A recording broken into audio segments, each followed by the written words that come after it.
Sciatic nerve flossing. Previously have a video on the YouTube page here that showed how to do that in a seated position.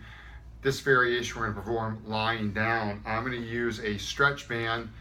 If you don't have a stretch band to use, you can always use a piece of rope, a towel, but stretch bands tend to be more favorable for this procedure because they're just a little more simple to utilize.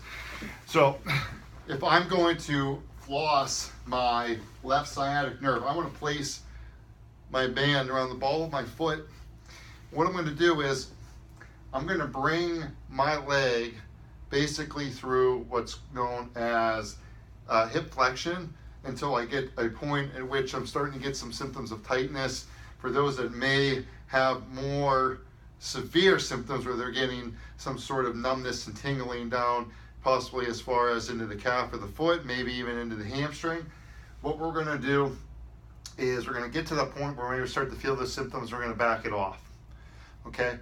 From there, we'll drop the knee, extend the knee, and as soon as we extend the knee, we want to dorsiflex the toes back towards. So we don't want a lazy foot while we do this. Once we extend the knee, then we're going to push the toe, and that's going to help draw that sciatic nerve down towards the foot and ankle, and then as we back it off, it helps relax it back. So we create that flossing effect. Now, if we want to get a little bit more peroneal or tibial nerve involved, we can change what's happening at the foot.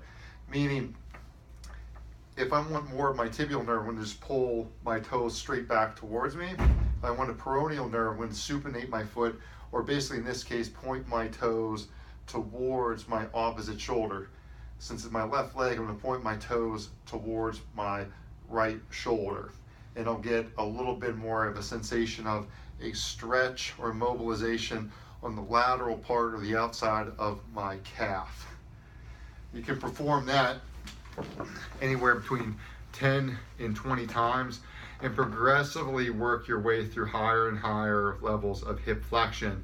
But again, that is based upon the degree of symptoms that you're feeling as well as what your current tolerances are. You don't want to push this, so it should be a very gentle mobilization to get that sciatic nerve sliding better, take some tension off it, and the aim of this is to reduce pain and reduce any of those peripheral symptoms such as numbness, tingling, or leg pain.